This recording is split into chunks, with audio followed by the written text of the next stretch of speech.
Hello ladies and gentlemen, my name is Keegan and welcome back to round 8 of the Supercoach Diaries in 2017. Before we get underway, make sure you do like this video, subscribe so you don't miss any of the Supercoach Diaries videos on this channel, and let's get in to see how my team did this week in Supercoach. So here is what the scores from last round look like. So 2,073 points, which put me in the top 10%. That's more like it with as far as scoring goes. After the week before where I got 1825 or some rubbish like that, this is much more of the scoring that I want. And to be honest, I'll level with you. I actually had one player that didn't actually get any points whatsoever. So that's off 21 players and really helped by, if you look over to the right, really helped by Franklin's 160, which was an absolute mammoth effort. I had 5 out of 6 league wins. Overall, I improved my rank by 10,000. I'm back under 40,000. I'm at 35. My goal is to get under that 20,000 mark. So I hope I've got more weeks like last week coming up for me in the future. So without any further ado, let's have a look at the team I've selected for this upcoming week.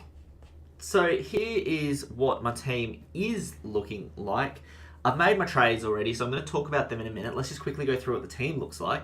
So I've got Doherty, I've got Adams, and I've got Laird. I've got Rance, I've got Stewart, and I've got Berry. And I've got Newman on the bench, who is on the extended bench for the Swans, so he could come into play. And if he does come into play, I'll probably take out Stewart for Newman. So in the midfield, I've got Bont, I've got Murphy, I've got Dangerfield, I've got Fife, I've got Hanbury. I've got Power Pepper, who's again on the extended bench, so he hopefully gets a game. I've got Barrett and Fisher's back in this week. I've got Whitson Ryder, which is a pretty solid ruck combination. I've got Yo, Dalhouse, Franklin, Nankervis. I've got Butler and Parsons as well.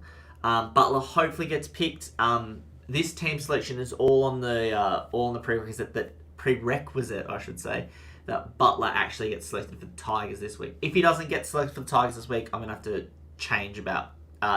do some different changes to my team. But at the moment, if Butler gets a game, this is the team I'll be going into the next round with.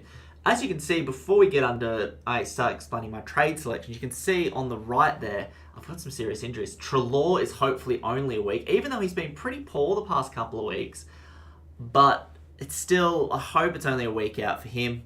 Beams is hopefully, I originally heard 2 weeks, so hopefully he's back next week. If it's more serious than that, I'm going to probably have to move him on. I do have money. I've got 149,000, so if I wanted to move Beams up to a Sloane or a Pendlebury, I do have the ability to do that. As far as trades I made this week, I made 2. As you can see, my Adelaide backline 3 have actually gone. So I traded out Otten, I traded out Laird, and in their place I brought in Berry, who's looking pretty good for the Lions, has pretty good job stability, I would think. The Lions playing very young teams. He's been hitting, while his average is only 39, he's actually had 60 the past 2 weeks, so hopefully that means he can continue that form. And then I've actually brought in a big gun in the back line, and that is Doherty from the start. So I think he's about 12,000 cheaper than how he started the season, so he's not a bargain, but he is around the price, and he's still scoring pretty big. So I've got 4 premiums in there. Well, 3 from Rance has sort of let me down a bit, but 4 premiums in there. Stewart and Berry in the back line. And so I'm pretty happy with that. Projected score is 2,083, which I probably wouldn't mind. I'd probably like to get over 2,100 at least, hopefully towards 2,200. But at the moment, with the injuries I've got, it's probably the best I can hope for at the moment. Treloar and Beams would be in this team in a heartbeat if they're both fit, and probably Barrett and Fisher would probably be sitting on the bench for me. But we're just going to make do with what we got, and this is how the team is going to settle. As far as captains go this week, I think we're going to go with Bonts as a vice to see if he scores well. If he doesn't score well, then we're probably going to go with maybe a Franklin after 160 last week, possibly. Maybe I'm probably going to avoid Dangerfield. I think maybe a Fife against Richmond, possibly. Who knows? There's a few choices that I could make with this team, so we'll have a look at it and we'll have a look closer to the round.